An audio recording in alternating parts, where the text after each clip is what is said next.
ನಮಸ್ಕಾರ ಸ್ನೇಹಿತರೆ, ನಾನು ನಿಮ್ಮ ಗೋವಿಂದರಾಜು.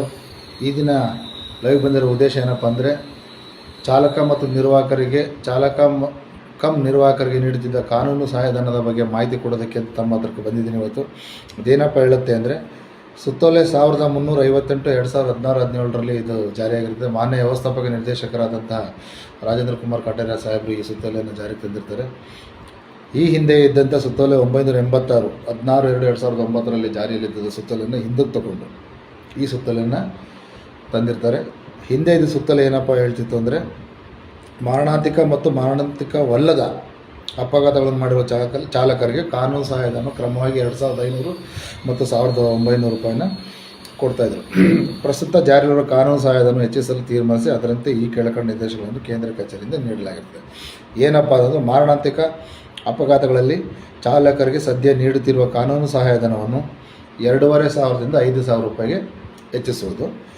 ಮಾರಣಾಂತಿಕವಲ್ಲದ ಅಪಘಾತಗಳಲ್ಲಿ ಚಾಲಕರಿಗೆ ಸದ್ಯ ನೀಡುತ್ತಿರುವ ಕಾನೂನು ಸಹಾಯಧನವನ್ನು 1900ರಿಂದ 2500 ರೂಪಾಯಿಗೆ ಹೆಚ್ಚಿಸಲಾಗಿದೆ. ಕಾನೂನು ಸಹಾಯಧನವನ್ನು ಕಾಯಂ, ಬದಲಿ, ತರಬೇತಿ ಎಲ್ಲ ಚಾಲಕರಿಗೂ ಕೊಡೋಕ್ಕೆ ಈ ತೀರ್ಮಾನ ಆಗಿದೆ. ಚಾಲನಾ ಸಿಬ್ಬಂದಿ ತಮ್ಮ ಪರ ವಾದ ಮಂಡಿಸುವ ಸಲುವಾಗಿ ವಕೀಲರು ನೇಮಕ ಮಾಡಿಕೊಂಡಿರುವ ಕುರಿತು ವಕೀಲರಿಂದ ಪತ್ರ ಪಡೆದು ಮುಂಗಡ ಕಾನೂನು ಸಹಾಯಧನವನ್ನು ಪಡೆಯಬಹುದಾಗಿದೆ. ಮಾನ್ಯ ನ್ಯಾಯಾಲಯವು ಚಾಲಕರು ಸದರಿ ಪ್ರಕರಣದಲ್ಲಿ ನಿರಪರಾಧಿ ಎಂದು ತೀರ್ಮಾನಿಸಿದ್ದಲ್ಲಿ ಮುಂಗಡವಾಗಿ ನೀಡಿದ ಮೊತ್ತವನ್ನು ಚಾಲನಾ ಸಿಬ್ಬಂದಿಯಿಂದ ಹಿಂಪಡೆಯಬಾರದು. ಒಂದು ವೇಳೆ ಮಾನ್ಯ ನ್ಯಾಯಾಲಯವು ಚಾಲಕರು ಸದರಿ ಪ್ರಕರಣ ತಪ್ಪಿತಸ್ಥ ಎಂದು ತೀರ್ಪು ನೀಡಿದ್ದಲ್ಲಿ ಅಥವಾ ಆದೇಶಿಸಿದ್ದಲ್ಲಿ ಮುಂಗಡವಾಗಿ ನೀಡಿದ ಮೊತ್ತವನ್ನು ಸಿಬ್ಬಂದಿಯಿಂದ ಮಾಸಿಕ 500ರಂತೆ ಕಡಿತಗೊಳಿಸಿಕೊಳ್ಳಲಾಗುವುದು.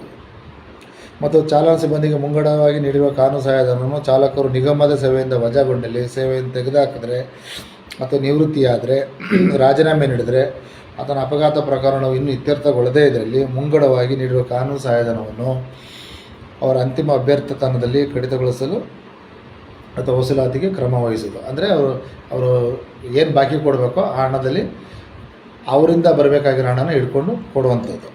ಮತ್ತು ಅಪಘಾತ ಪ್ರಕರಣಗಳಲ್ಲಿ ಪೊಲೀಸ್ನವರು ನಿರ್ವಾಹಕರನ್ನು ಕೂಡ ಆರೋಪಿ ಅಂತ ಕೋರ್ಟ್ಗೆ ಚಾರ್ಜ್ ಶೀಟ್ ಹಾಕಿದ್ರೆ ಅವ್ರಿಗೂ ಕೂಡ ಇದೇ ರೀತಿಯ ಸೌಲಭ್ಯಗಳು ಅಪ್ಲೈ ಆಗುತ್ತೆ.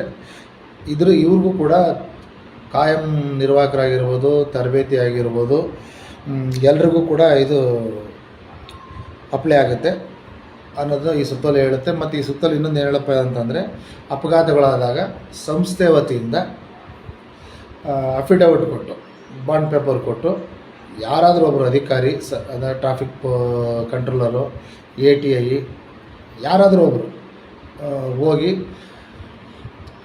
ಚಾಲಕರನ್ನ ಬೇಲ್ ಕೊಟ್ಟು ಬಿಡಿಸ್ಕೊಬರೋದಕ್ಕೆ ಸಂಬಂಧಪಟ್ಟಂತೆ ಈ ಸುತ್ತೋಲೆ ಸ್ಪಷ್ಟವಾದ ನಿರ್ದೇಶನವನ್ನು ಹೇಳಿದೆ.